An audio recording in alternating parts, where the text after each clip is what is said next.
नमस्कार दोस्तों, अगर आपका मन भी अशांत रहता है तो आप इस कहानी को ज़रूर लास्ट तक देखिए। आपको इस कहानी में बहुत कुछ सीखने को मिलेगा। तो हम ज़्यादा समय वेस्ट ना करते हुए और इस कहानी की तरफ बढ़ते हुए, इस कहानी में आपको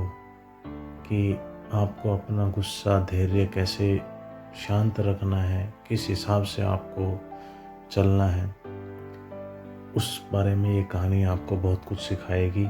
और ये हर किसी के लिए ये कहानी है दोस्तों, इसको ज़रूर सुने। तो चलिए दोस्तों, शुरू करते हैं।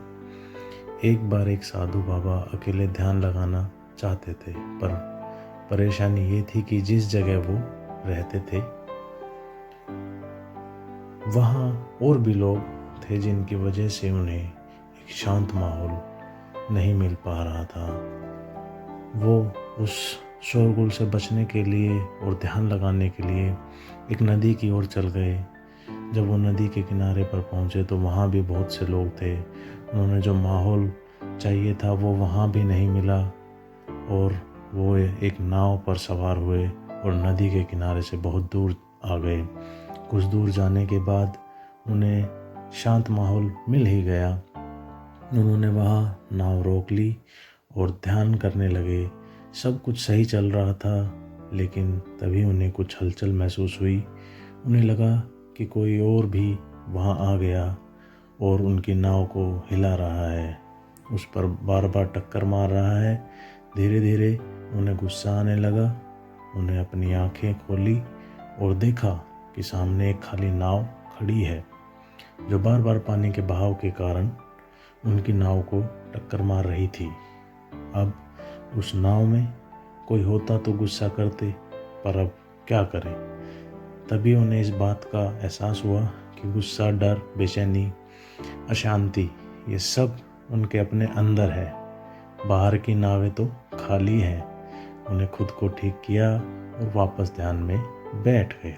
तो दोस्तों, ये छोटी सी कहानी, मोटिवेशनल कहानी, हमें यही सिखाती है कि जब हमारे चारों ओर हमारे मन के विपरीत बदलाव हो रहा हो तो गुस्सा आना जायज़ है।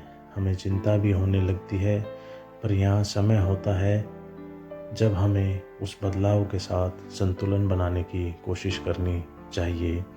कई बार ज़रूरत गुस्सा करने के बजाय खुद को बदलाव से जोड़ने और उस बहाव के साथ बहते रहने की होती है।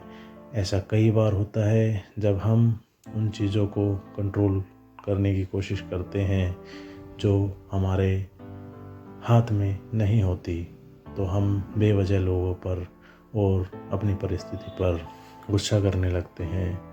हमें ये लगने लगता है कि सारी दुनिया हमारे खिलाफ़ हो चुकी है और हम जो कुछ कर रहे हैं दूसरे उससे होने नहीं देना चाहते।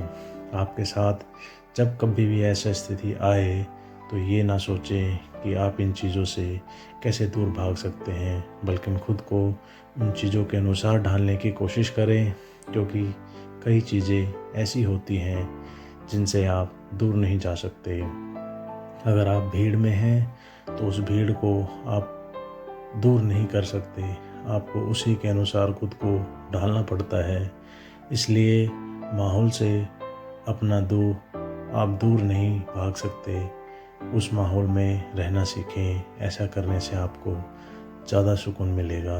तो दोस्तों, ये कहानी बहुत कुछ सिखा गई। कुछ छोटी सी कहानी में ही हमें बहुत कुछ सीखने को मिल सकता है। अगर आप इस कहानी को बार बार सुनेंगे तो आपको बहुत कुछ सीखने को मिलेगा इस कहानी से, कि आपको गुस्सा और धैर्य अपने अंदर कैसे रखना चाहिए।